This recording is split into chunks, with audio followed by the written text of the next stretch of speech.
I guess I should probably introduce myself. My name is Patrick. I am a event and marketing manager here over at Quorum. I have the incredible opportunity to speak with some of the best public affairs pros through the events that we host, our webinars, along with our AI Inner Circle, Wonk Nation, which is our Slack community. I also want to give a shout out to Molly, who's supporting us from the back end. She's the real hero on these webinars. For those of you who aren't familiar with Quorum, Quorum is an AI first platform for advocacy in public affairs. So it's a one-stop shop for all things federal, state, local, grassroots, PAC.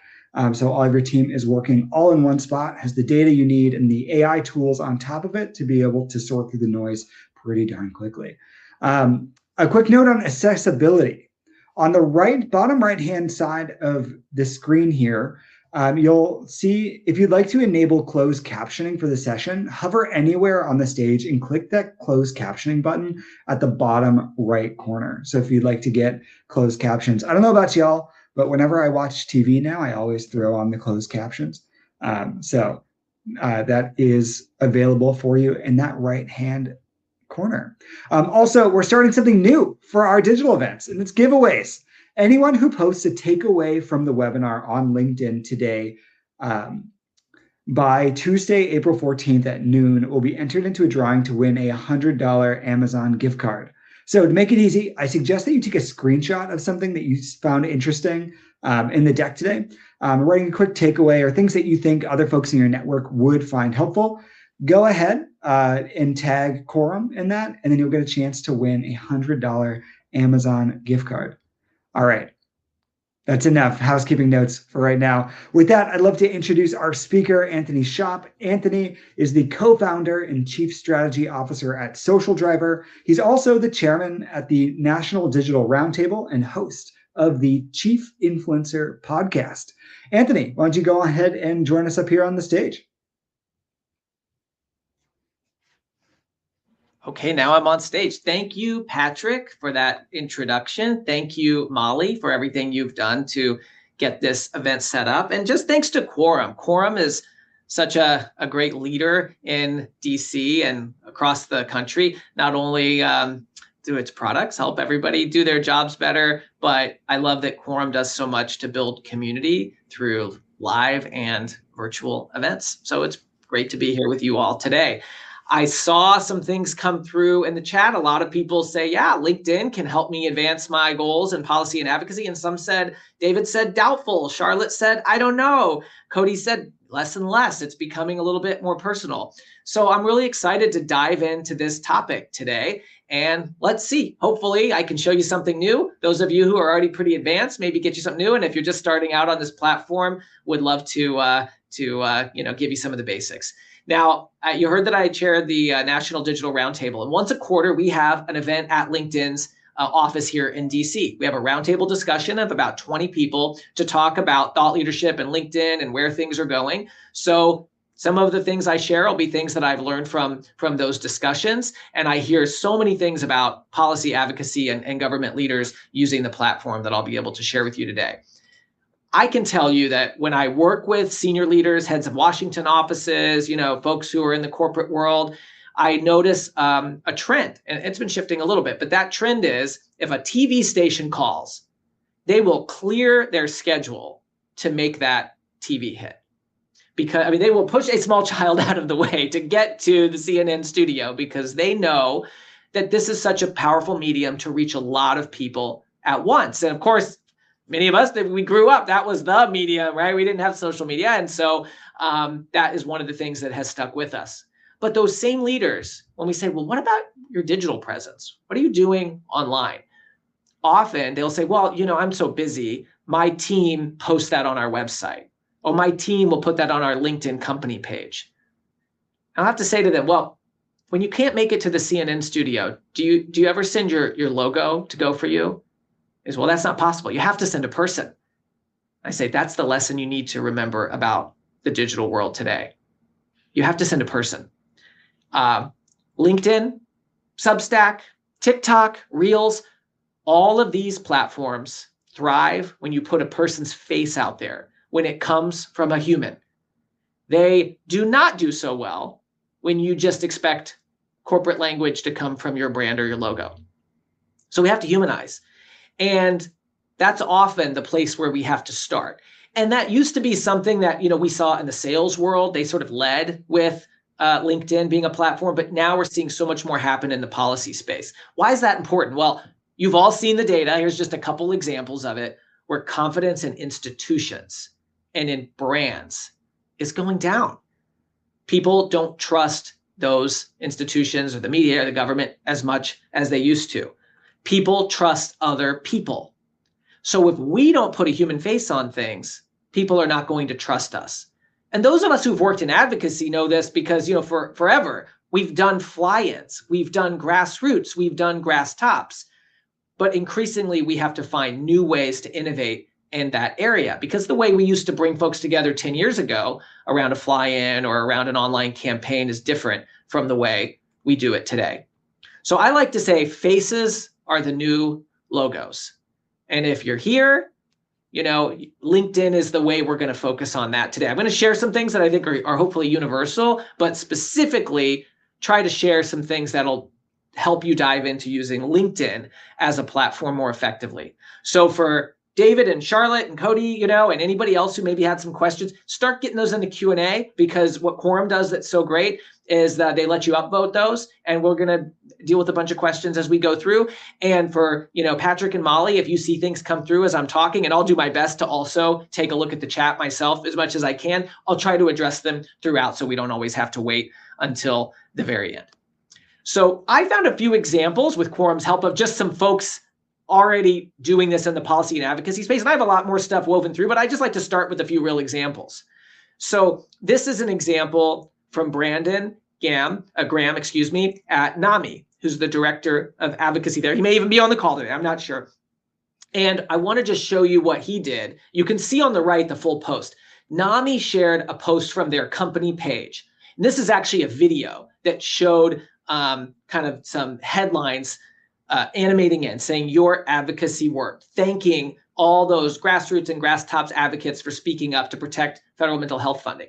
And Brandon did a repost, but it's a specific type of repost. When you click repost on LinkedIn, it says, do you want to repost or repost with your thoughts? And I'm going to get into that later. There's actually a pretty big difference between the two. Brandon did a repost with your thoughts, and he wrote his own comment at the top there. And he says he's grateful for his colleagues and the NAMI Alliance for jumping into action. They got 17,000 messages and calls to Congress. And then he even quoted his colleague, Hannah, and Hannah's statement. So this is an example of, a lot of people say, I don't know what to post on LinkedIn. And Brandon is a great example here. Start with gratitude. Who can you thank, right? So that's one great way we can use this. Now, since he mentioned Hannah, I also wanted to show a post from her. She did a fun thing. The organization did a fun thing, but she shared it, not just from the company account, from her account as the chief advocacy officer. And it's your advocacy wrapped, right? We saw Spotify wrapped. That turned into a trend that other people have done. So she shared that. A lot of people engaged with it, reposted it. And then you can see several people replying back to that, congratulating. Patrick saying, love this wrapped idea. So Patrick, I don't think I told you you're going to be on the slide. Quorum, the company account, responding to love grassroots. So again, a great example to sort of humanize the work, but coming from Hannah's account, not just the company. Then the third example I want to show is from Sean Kennedy, and Sean may be on here tonight, or one of his colleagues maybe today, from the National Restaurant Association. And what I think Sean has done really well is share news, but making that relevant to people on LinkedIn. You may not follow restaurant business news, right? But you can, that magazine, but you can see that he's elevating. And something that's interesting about this that I just want you to take away is if you just put a link to a news article on LinkedIn, it's going to pull in a tiny little preview. And the data tell us that those don't perform as well. Now, some people say LinkedIn depresses those links. LinkedIn says we don't actually depress those links. It's just that people tend to share them and not really engage in content. And it's why they don't perform as well. But either way, we know that that direct link with the preview doesn't work so well. So what has Sean done here? He's taken a screenshot of that news to share it so that it shows up as a full image. And he thanks Jonathan for profiling the public affairs conference that they had. And then you can see that was reposted by the Nebraska Hospitality Association. So if you're in DC at the National Restaurant Association, you want to get your message out to your folks across the country, such as those in Nebraska who would follow the Nebraska Hospitality Association. Well, Sean accomplished that. So he's not necessarily going to reach all those grassroots advocates directly. He's going to reach them through those grass tops intermediaries, those associations at the state level, such as the Nebraska Hospitality Association. And just one other example, he did this again with New York Magazine's profile, talking about, income disparity, working in restaurants, giving like really specific example. And at the bottom, he says hat tip to Matthias Coder for the article. So somebody who sent him the article, and he's thanking them for doing that. So again, this is just a few examples I wanted to start out with, showing how some of your peers and leaders in the policy and advocacy space are already using LinkedIn to support their goals in advocacy. So why is LinkedIn a platform we should even pay attention to? I mean, you probably remember, if you're, my vintage of age, that when LinkedIn started and I got on, it was just a magic Rolodex, right? I connect with Molly, I connect with Patrick, and if they get promoted, they get a new job, great, it updates itself. I mean, that was pretty cool because, we used to have to scratch those things out in our address book and update them. But it has grown, as we know, to be much more than that. Senior level influencers are on the platform, twice as many active users as X, and professionals believe it's the most credible social network. In fact, if we look at the data, LinkedIn consistently ranks among the most trusted social networks, often number one, both by brands and by individual users. People say, yeah, I trust it. In fact, what that means is if you share news from your perspective on LinkedIn and people read it, they tend to trust things they see on LinkedIn even more than they may trust some news sources that aren't their favorite.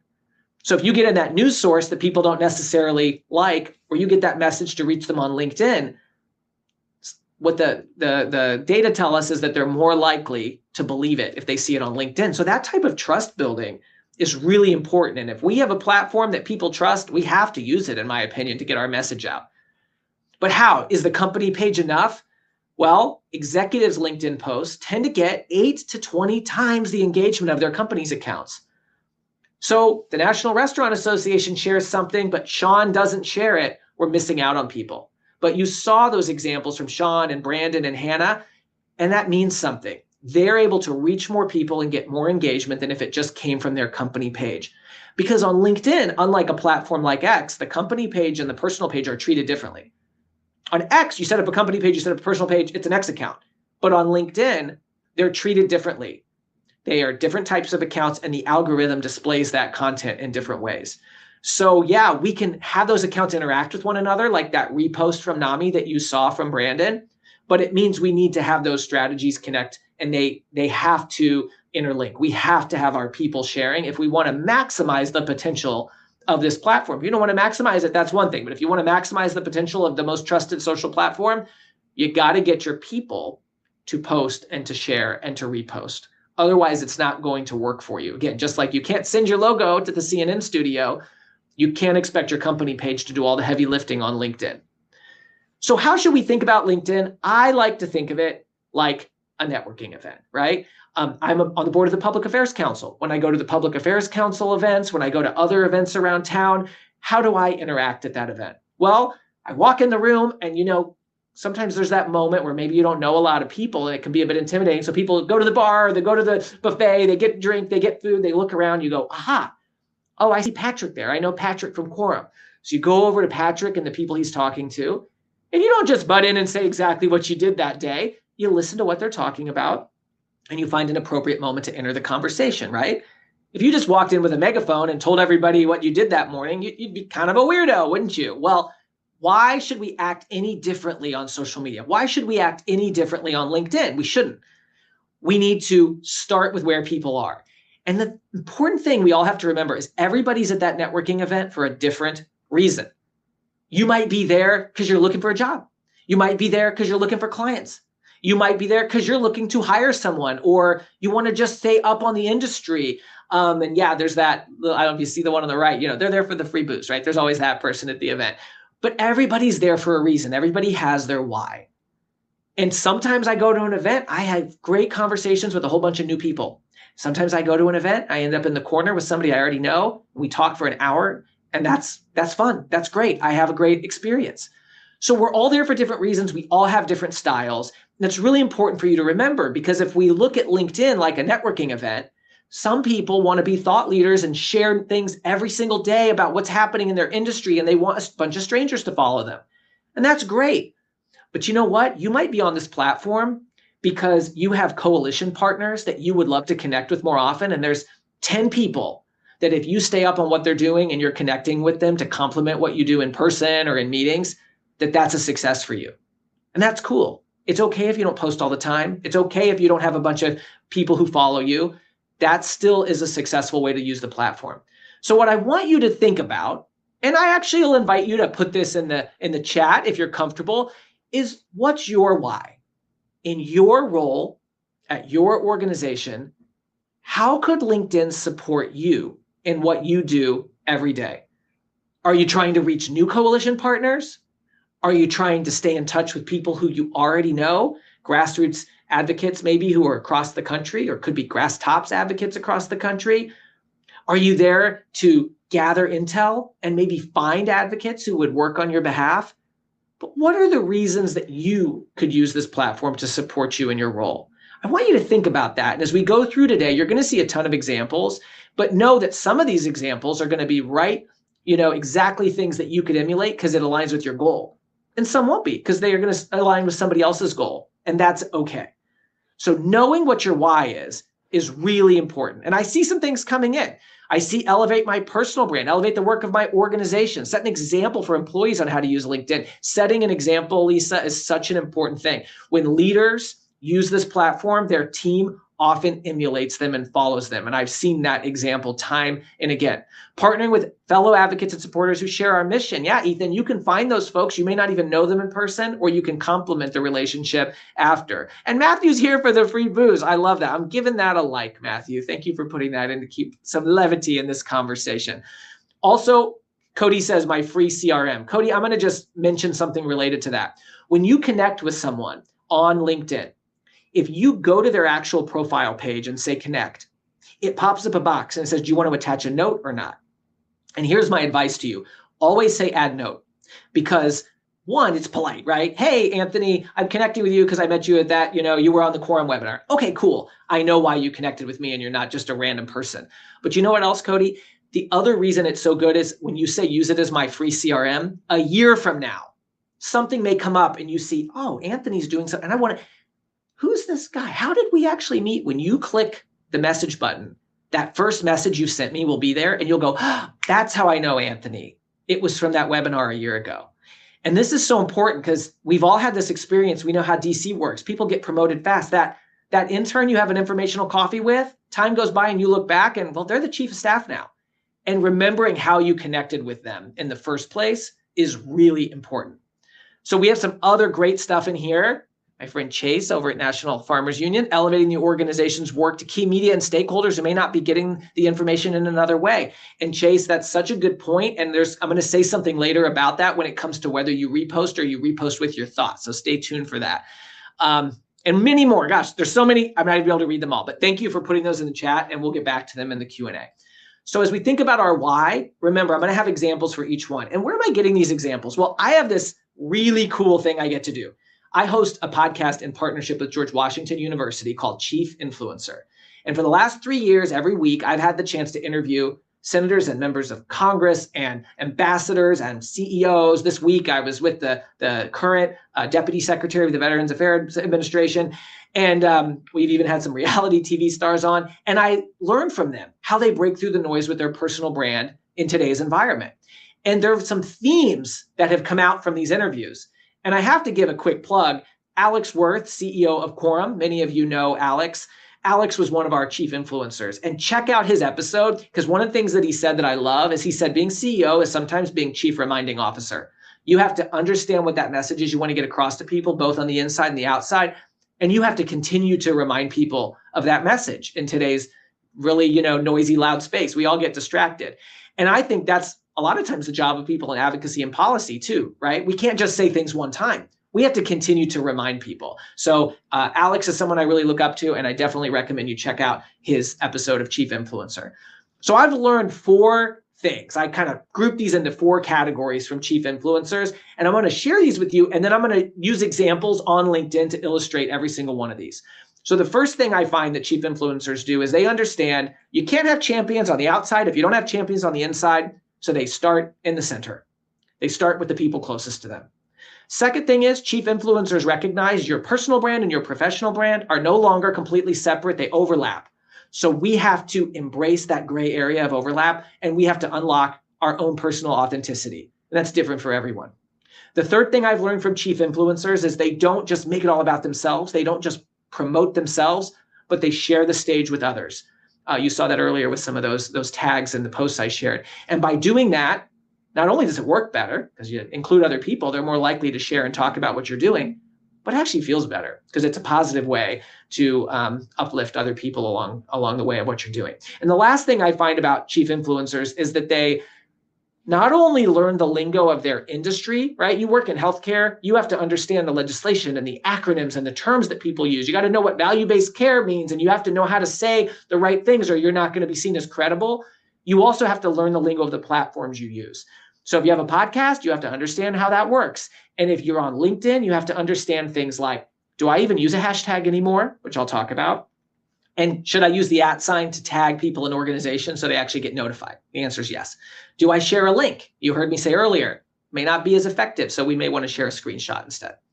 So those are the 4 key things that I've learned from all these 130 plus chief influencers on the podcast. And I hope you'll check out some of the episodes. And I want to start with this first one, this idea that we have to build champions on the inside if we want to even think about having champions on the outside.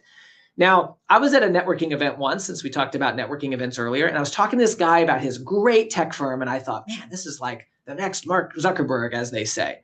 And then he gave me his business card, and there was something a little off about it. And I looked, and it was kind of smeared, and the edge was kind of bumpy, and I went, this is like a printed on an inkjet at home, punched out business card. Now, I don't know if this makes me a good person or not, but I kind of changed my mind about if this was the next Zuckerberg. My first impression was not so positive. And if most of my friends or clients, somebody gave them a card like that to go to an event, they would probably just say, hey, I'm out of cards. And they take the other person's card, right? They don't want to represent themselves that way. What about the business card people find when they're going out and looking for you? They Google your name. They look on LinkedIn. Often LinkedIn profile is one of the first things that comes up on Google. Does your profile represent you as the policy and advocacy leader and professional that you are? Or is there like no picture and there's no content and it's not really filled out? Well, if you're trying to get in front of the right people, that may not be the business card that you want to hand out to the world. And it's there whether you want it to be or not. This is especially important when it comes to the idea of media. A lot of people ask me, Anthony, do reporters really use LinkedIn? And I can tell you my opinion, but I actually had the opportunity to ask in a meeting. We had this executive training with LinkedIn and a whole bunch of folks recently.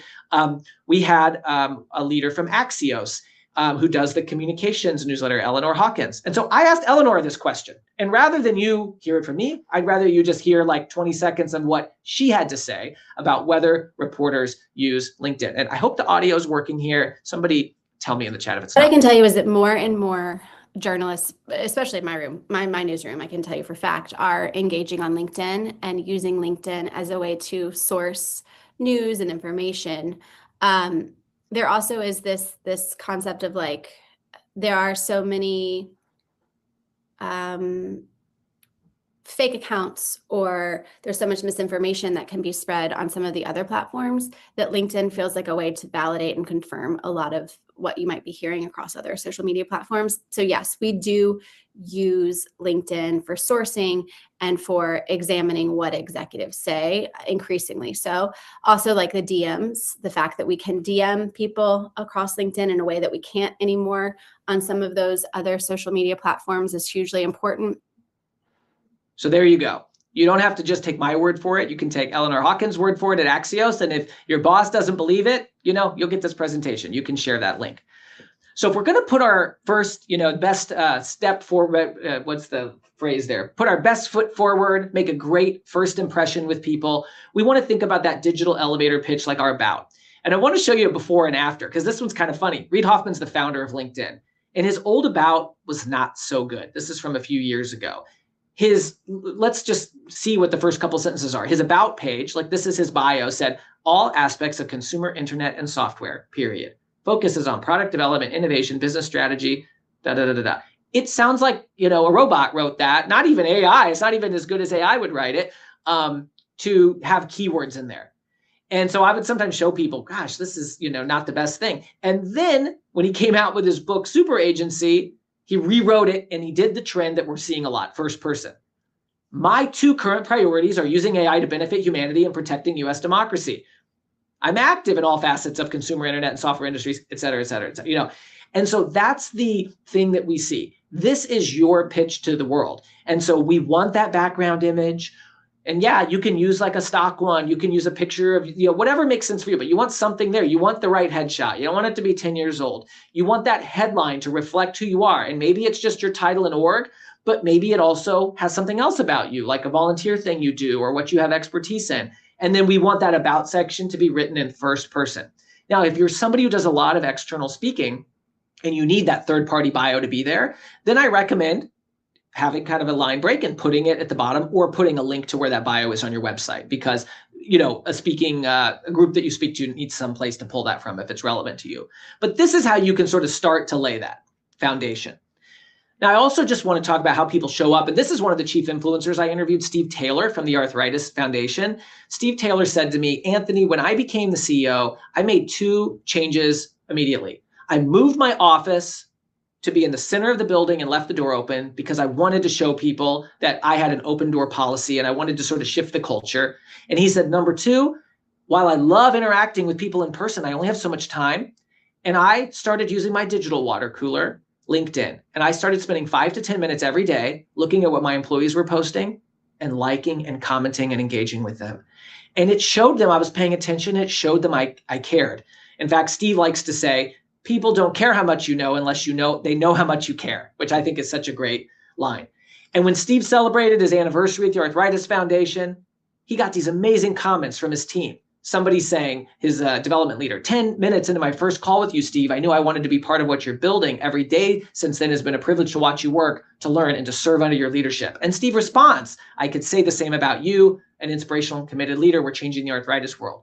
This is not the auto-generated congrats, Steve T, right, that we sometimes see. This is something thoughtful that people responded. And it shows that he was able to build that culture. And what he did online reflected also what he did offline, right? He's the same person, but he shows up on both of these ways. And I think it's really important to do what Steve did. Build champions on the inside before you expect to have those champions on the outside. And when you see then how his team shows up, his head of marketing and communications, Sabrina, she's in Washington, D.C., she's on the Hill, and she's sharing a post talking about her son's food allergy and they're in his EpiPen and why that connected her to this Capitol Hill visit. She, and I know her, she's told me, she was inspired by how Steve showed up to the comment we had earlier, right? Inspiring my team. And she and many others on the team have continued to use this platform more and more because of how their CEO is doing it. And you can see a response from somebody in there in the comments saying, she has lifelong allergies and it's scary and she's an adult. And, this is the engagement we have around an issue like this that gets our advocates engaged on a platform like LinkedIn. So we got to start in the center, got to build those champions on the inside. And for you, those champions might be your own team members. They might be coalition partners. You can kind of take that definition where it makes sense for you. The second thing I've learned from chief influencers is that they focus on authenticity. They know that their personal and professional brands aren't totally separate, and they have to find that right area where they intersect and unlock that authenticity for themselves. And it's different for everyone, right? Somebody might have their dog in a picture. Somebody might never do that. And that's okay. You just have to find out what makes sense for you to show up as a real person. And I really like how James Black, the CEO of the Trevor Project, has done that. For those of you who don't know about the Trevor Project, it's an organization focused on saving young lives, particularly focused on the LGBTQ community. And they offer a suicide hotline, text line, chat line. And this last summer, they got a huge funding cut. They were operating part of the 988 line for the federal government. And the administration, they ended that program very suddenly. And it was about a third of their total budget. It was tens of millions of dollars a year.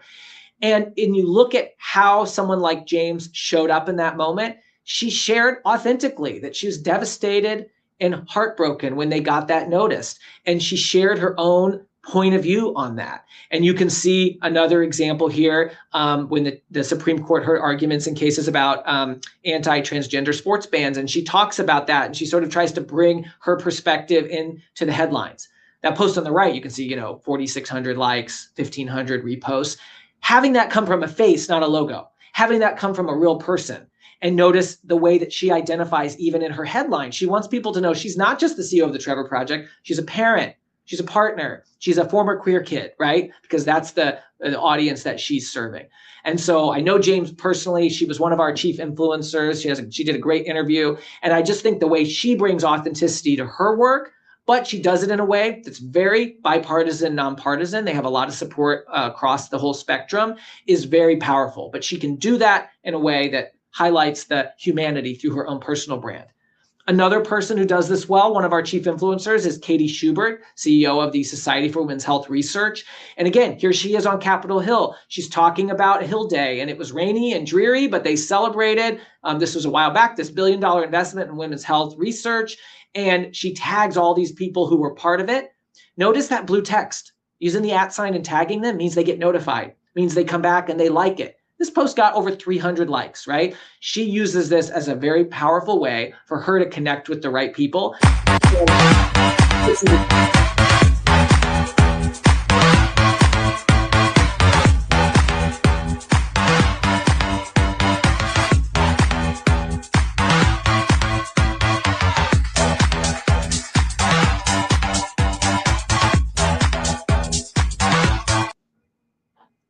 And I'm noticing a ton of Q&A coming in. Keep it coming. So Katie posts videos sometimes, and somebody asked her on a panel we were at, they're like, Katie, I just hate doing video. How do you do video? And she said, you know what? I know how to do reels on Instagram, and I've just found a way where I do my highlights. I make a little highlight reel, and I download it and I upload that to LinkedIn. And I thought that was a pretty cool cheat about how she gets video content on LinkedIn, because the platform is really prioritizing it. And she gave a backstage pass to the people who know her about a busy, week in the life of the CEO of this organization focused on advocacy. So video is big, and that's a fun way that you can sort of engage in that way. This is just another example, somebody who works in public health. Rachel is at the de Beaumont Foundation, and she can post this photo of her getting a vaccine, right? Bring some of that personal authenticity in with this photo. That's a human photo of something that she works on through research and talks about in a different, more official way through her day job. And then, hey, this is Dr. Gene Wright from the COPD Foundation. I'm up here at about 9,000 feet, and you can tell I am clearly short of breath, which just reminds me of what our patients feel every single day. I loved this video. That was just a clip of it from Gene Wright. So she runs the COPD Foundation, and she's up on this mountaintop, and she used that as a moment to say, this reminds me what our patients are dealing with every day. And she had such great response in the comments, tons of likes on this, people loving that connection. She just got her phone out and recorded herself talking, and that type of content that's very authentic resonates. So again, it's that Venn diagram of like your personal brand, your professional brand, where do they overlap? Well, you could see that was a really good example where they overlapped and it made sense. She wasn't just saying, hey, I'm on vacation, right? That would not necessarily be the most effective thing to do on this platform. Now, I know one of the things that we all struggle with on LinkedIn is spam. Here's this, I saw this back when it was called Twitter, this post. It says, LinkedIn DMs be like, hey, I wanted to reach out because I noticed you breathe and I breathe as well. Are you open for a 15-minute call today? And it's like, I had to laugh, but also like, oh gosh, feel a little bit of that cringe at this moment, because yeah, we get these messages all the time, these sales messages, these people who have, reach out. And look, when a platform works, of course, people who are selling things are going to use the platform, but we have to take control of our inbox on LinkedIn. We have to be connected to the right people. If you are not connected with your colleagues and connected with the right people in your network, they're not going to see those posts like the ones we saw at the top from NAMI and from the National Restaurant Association. They're not going to see those. And we want the right people to see them. So the key thing I want to say is if you get a message from somebody who you don't really know, this is a real one I got. It says firm handshake, eye contact, pretending like we're meeting in person and give it a good impression. No, I do not know this person and I rejected it. And I give you permission because a lot of people tell me they feel so bad clicking that reject button. Anthony Schaub gives you permission. Reject. If you do not know that person or you do not want to know that person, reject. And if you accept someone and they send you a spam message, go in and remove connection. Because here's the truth. Your LinkedIn network is like a garden. And anyone who has a garden knows there's two things you got to do. After you plant those seeds, you got to water the flowers and the plants you want. But you know what you have to spend way more time doing? Pulling the weeds. If you don't pull the weeds, your garden's going to be taken over. And your network is going to be taken over by spammers if you don't take the time to go in and reject. Because if you have 10 spammers and the 11th person in the inbox is that advocacy leader in a state that should be seeing your message, but you didn't accept them because you just got bogged down by all the spammers, you're not going to get your message out to the right people. So take the time on your phone to do it, catch up, and then it should just take a couple of minutes a week to weed the garden, okay? Because if you do that, it's going to make a big difference. Now, people ask me, well, should I connect with strangers? Look, you have to make your own decisions. But in my view, do I know the person or do I want to know the person? If one of you reaches out to me and connects with me and you send a note and say, oh, I was at your webinar and it was really interesting. And, I'd love to come to one of those roundtables at LinkedIn. Okay, I think it's probably, somebody I might want to connect with. That's fine. Some people might have a different bar. They may say, we don't know each other in person. I'm not connecting. You have to decide the line for yourself, but you don't want to just accept everybody or your network is going to be clogged up. And frankly, you're not going to get the right engagement on your page. If you get so many requests, you can't handle it, go into the settings, change your invitation settings so that only people who know your email address or are important in your contacts can add you. And if you have premium, you can add the follow button to your main page. That's not going to solve everything because people can still connect, but it will divert some people to a one-way follow rather than a two-way connect. All right, the next point I want to talk about is this idea of sharing the stage. And this is what I find. A lot of the leaders I've worked with, they say, I don't want to use LinkedIn because I don't want to be that self-promotional person. I don't want to be the person that says, oh, I was at my kid's little league game and this is what it taught me about B2B sales. And I'm like, good. I do not want you to be that person. There's a whole Substack called LinkedIn Lunatics that if you want to just go laugh at some crazy LinkedIn posts, you can go read because there's a bunch of that stuff out there. But what we do want to do is find a way to leverage your personal influence to highlight others. Start with gratitude, like the post from Brandon I showed you earlier. Find ways to celebrate and elevate the work of other people. Don't make it all about yourself, but use your own power of influence to be part of that. And so a great example of this is Jennifer Sarangelo, one of our chief influencers, who's the CEO of the Points of Light Foundation. Points of Light was created under George H.W. Bush, and every day since then, they have highlighted a volunteer, a regular person volunteering across America. They've done it thousands of times now. And I love that concept. Before the internet was even a big thing, right? Of highlighting one point of light. There was even that famous 1,000 Points of Light speech that President George H.W. Bush gave. And Jennifer really brings that into this century because you see like on LinkedIn where she's out presenting a Points of Light award as part of Global Volunteer Month with the USS George H.W. Bush. And she's there's a 1,000 Points of Light Day even, and they're celebrating that throughout Norfolk.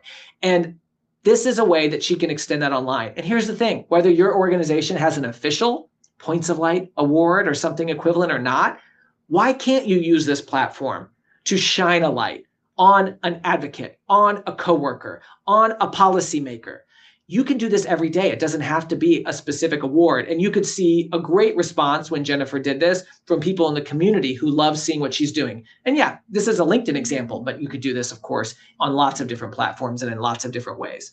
You can see Michael Asso from the Crohn's and Colitis Foundation doing this. He had a dinner with IBD warriors. They're their advocates that, share their journeys and stories and go to Hill Days and so forth. And, you got a picture at that dinner. And they shared that on social media and tagged some of those folks who were there. And 200 people reacted to that post, and a ton of people commented and said that they, appreciated what Michael's doing. He's giving a backstage pass into the work that he's doing as a leader, and all of us have the opportunity to do that. Eric Racine, who runs public affairs and patient advocacy at Sanofi, is such a great corporate example of this. He created the Patient Advocacy Voices podcast. He uses his LinkedIn to highlight what leaders in patient advocacy are doing. And, one of the great things about long form content like podcasts, we find that when we produce that type of content, we can slice and dice it and use it in lots of different ways. And I think this is just like a really short clip showing how that's done by this leader. Many patients feel like they're on their own island and they're the only person that they know that has this condition. I think bringing more public attention to this disease is not only helpful for either patients who are symptomatic but not diagnosed, or maybe caregivers of somebody who's symptomatic, but also for people that feel like it's not really talked about. So just an example of how you can take content that maybe you're producing elsewhere and you can repurpose that on other platforms. Now, I mentioned that we were going to talk about reposting versus reposting with your thoughts. Here's the important thing that you need to know about that. If you click repost, it's going to syndicate the post from that person or page into your feed. But if somebody likes it or comments on it, it goes back to the original post. So if you repost something from Quorum and somebody likes it, if I go back to the original post from Quorum, there will be an extra like on there.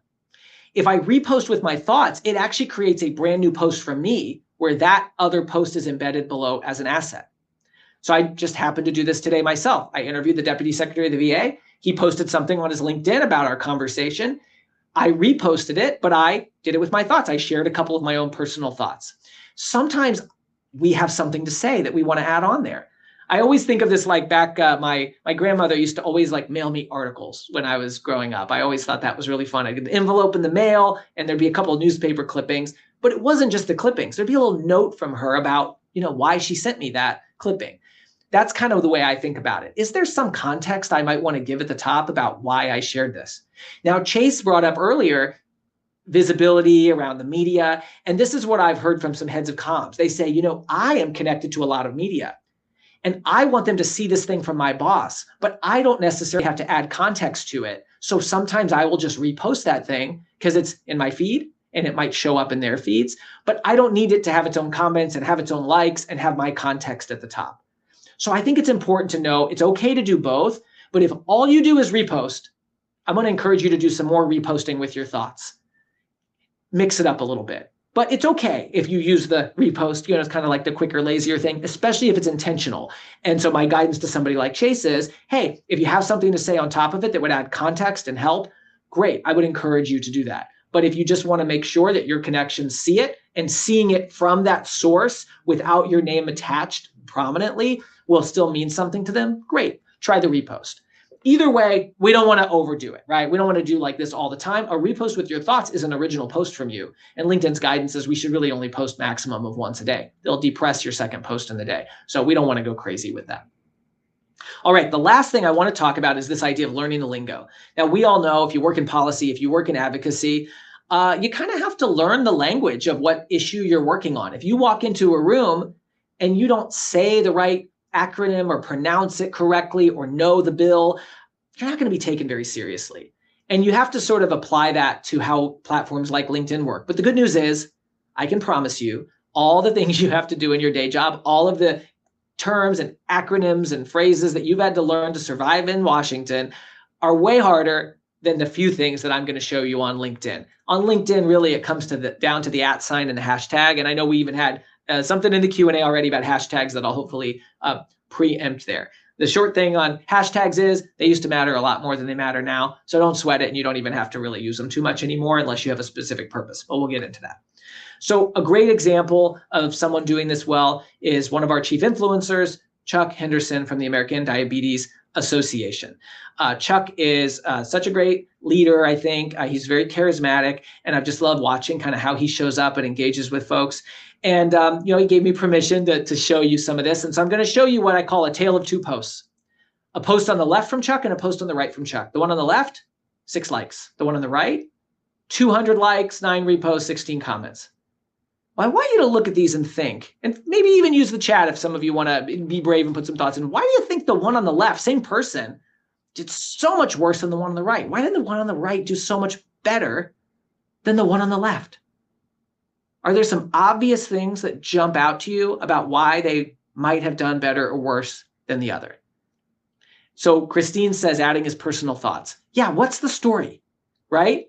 What an incredible day yesterday in Washington, D.C. I met Senator Raphael Warnock. I had the privilege of kicking off our 2-day obesity conference, special moment. Let's keep pushing for it. He has a story to tell. The one on the left, he just put a link. There's not anything there. The one on the right, as I think it's Sherry said, lots of images, right? There's something visual for me to see on the left. Notice when you share a link, that link gets pushed really small. There's that little preview. And yeah, you get the headline, but there's just not much going on there, right? And so why would I want to even engage with this? Why would I care about that? Jill mentions that faces are engaging. Absolutely. People and the algorithm likes that. You can see on the left, he did tag a couple of organizations, but didn't seem to really do too much. And look, he tagged Genentech. You got to ask yourself, is Genentech going to engage back with you? It's a huge company, maybe in some cases, but it probably takes a lot of approvals. If I share something and say, oh, it was great to do this webinar with Quorum, well, hopefully Quorum, would engage back. But if I say, oh, and I used a great example from Genentech, well, Genentech's probably not going to do it. So we don't really want to tag people who don't engage back. It actually sort of hurts you with the algorithm. And so, great. I love all these things coming through in the chat. You're doing a great job bringing these things forward. And the last thing I want to mention is hashtags. Now, in this one, this is a little while ago, he does use these hashtags at the bottom. In the old days, you could click a hashtag and even see how many people followed the hashtag. But now AI has allowed LinkedIn and every company to analyze posts and determine who wants to see it better. They don't need the hashtags. So if you're doing something like you have a special event and you want people to use that hashtag so that you can easily find those posts, you can click it and see everybody who's used it, great, go for it, use the hashtag. But if you're saying hashtag, diabetes because you think the algorithm's going to show it to people who care about diabetes, it just doesn't really work that way anymore. They're not as important. So it's not that you can't do it, but it's not so great. And hey, I think we all know if you use ChatGPT to write a post, a lot of times it puts a few random hashtags at the bottom and it can be kind of a tell. So, you might want to delete those if you got a little AI help because it might tell people that that's what you did. Now, I also just want to show where Chuck shows up really authentically. He was a pro basketball player, college and pro basketball player. And so sharing something around World Basketball Day as a mix into his content, right? It's not all about this, but getting engagement, over 240 reactions to a post like this helps his other posts. And when he shares a personal story about why he got a personal trainer to focus on his fitness and how as, leading a health organization, he knows he needs to do that, inspires other people. In fact, one of his team members replied and said, Chuck, seeing that from you really made an impact on me. And I said, I need to do the same thing. We work in this field focused on diabetes and obesity. We need to walk the walk and follow healthy habits. And so that inspired people. So he mixes this type of content in, which really keeps people connected to him. Now, LinkedIn has released a lot of information about what works and how the algorithm, they don't tell you all the secrets of the algorithm, but what they do tell us is this: content designed for your immediate network, people who really know you, can include a lot of different topics, personal stories, anecdotes, because we know people. If we know people, we want to learn things about them. But content that's designed for a broader network, let's think of this as strangers, it needs to be grounded in knowledge or advice, such as a real work tip. Because here's the thing. If you know Anthony personally and Anthony has a cool thing happen, I have a cool thing happen, well, yeah, you may be interested. But if you don't really know me, the only thing you're going to care about me is some advice that you could use. So you have to keep that in mind. So what's that look like in real life? Well, when my friend Suzanne Straglinski, who's a PR guru in DC, shared this post, it got thousands of reactions and hundreds of reposts from people who don't even know her. Why? It's not because she shared a photo or anything personal. It was this kind of PR tip of the day. She said, look, millennials are like 27 to 42 years old now. So let's not use that interchangeably with Gen Z, because some people still sort of do that. It's not college students or young people anymore. And, hurt my feelings a little because I'm a millennial and because I'm not a young person anymore, but she's right. It was something that so many people went, yes, Suzanne, I've been in the room when that happened. Designed for a broader conversation, kind of went viral in a way. Compare that with this example from the publisher of the Washington Business Journal, a great post that got a lot of reactions, but it's an award for the women who mean business, and he tags all the people. The only people who care about this post, which was still a good group, were the people in the photo or people who know people in the photo.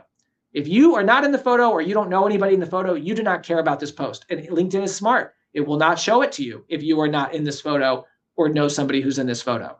So you got to think about that. If you have a grassroots message or a policy message that you're hoping to get out more broadly, or do you have something that you just want the people who were part of your Hill Day to see? Often it's the latter. Often it's our network that we care to reach. This is an example from Brian Castrucci, who runs the de Beaumont Foundation. And, he shared a webinar for public health students and professionals. And it was, something that people really cared about. And guess what? It got hundreds of responses and hundreds of reposts. But this was designed for people who don't need to know Brian. This is designed as a helpful resource. He didn't mix it with something that was focused on what his team's doing. Now, I want to also mention something we said earlier. Video is really resonating on LinkedIn right now. And I want to show you an example. Okay, this video is actually from Instagram, but it's a video that shows how a CEO shows up first person. And it's the CEO of Red Lobster. And the backstory of this is that Red Lobster introduced a new product. And frankly, people didn't love it. They got a lot of negative comments. They didn't think it was very good. And the CEO came out and they did a very fast turnaround. And I just want you to see how he shows up authentically. And I want you to think about how this type of content works very well when we're trying to connect with people from an advocacy and policy landscape as well, even though he's not in policy or advocacy in this case, because I just think it's very well done. Hello, Lobster Nation. Damola here. We dropped our new seafood boils, and you guys really, really, really showed up. We appreciate all the love and all the excitement. Also, we heard you in the comments. You want even more heat, you want even more flavors. So we're turning it up with your choice of original, spicy, and extra spicy. Me, I'm going with the extra spicy and adding a new flavor as well, Old Bay and Parmesan. Want to add sausage? We've got you. You can do it all now at Red Lobster.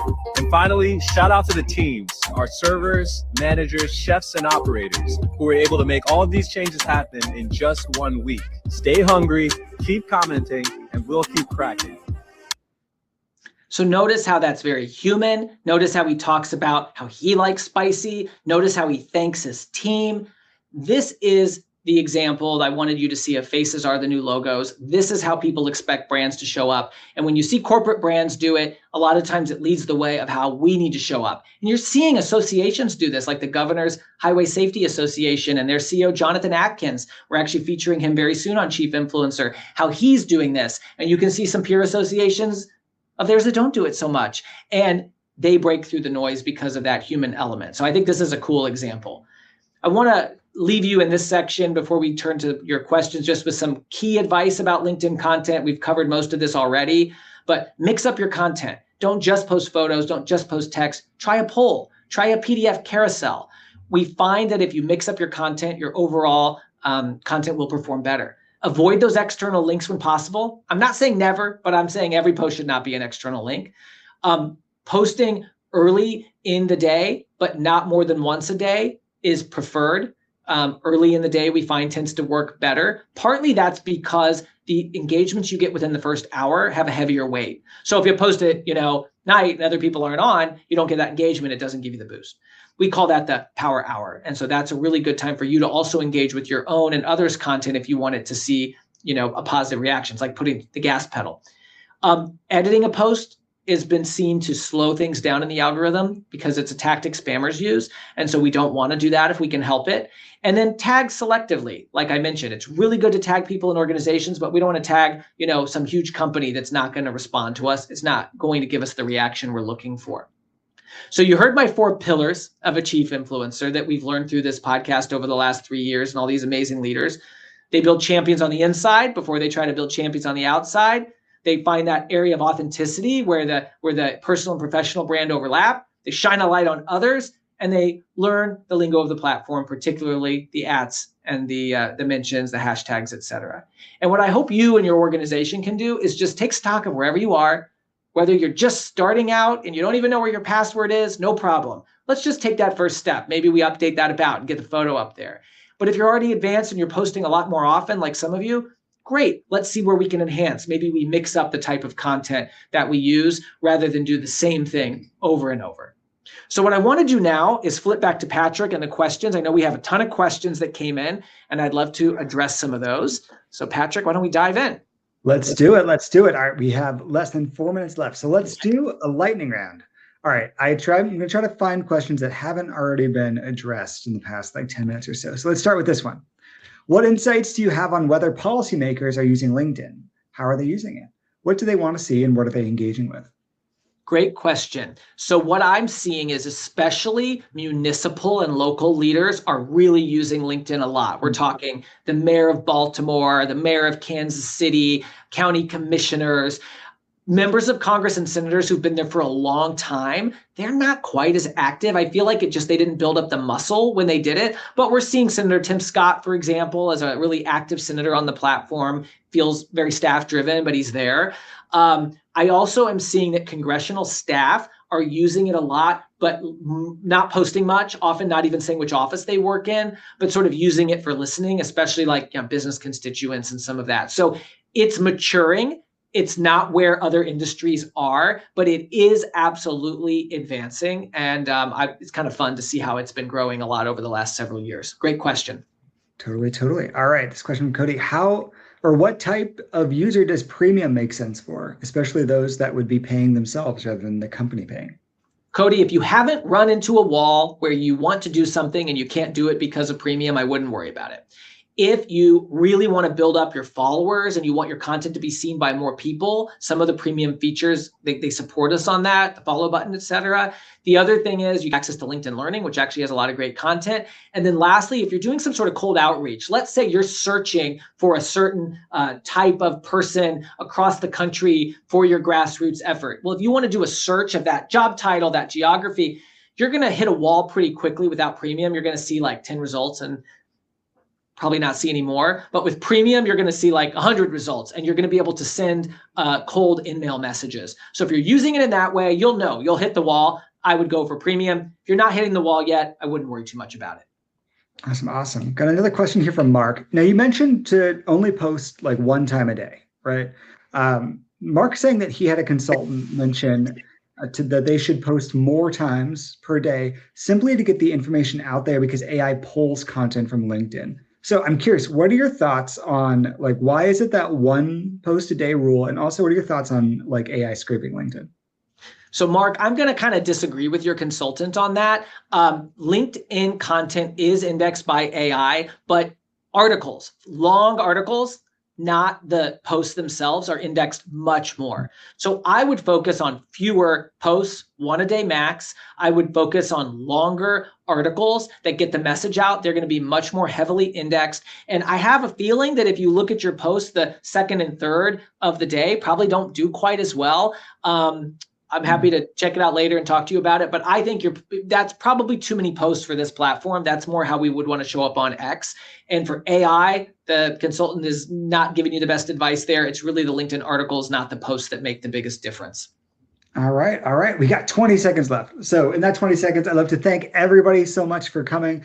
Loved the chat. Loved everything you added there. Such thoughtful questions. You can see Anthony's information on the screen here. Remember to post about it, get a chance to win that $100 gift card. And lastly, thank you so much, Anthony, for joining us and sharing such thoughtful info. And if you post your questions on LinkedIn and tag me as part of that $100 contest, I'll answer them there, or I'll get another expert to answer them. Thank you to Quorum for having me. This was fun. Awesome. Thanks, Anthony.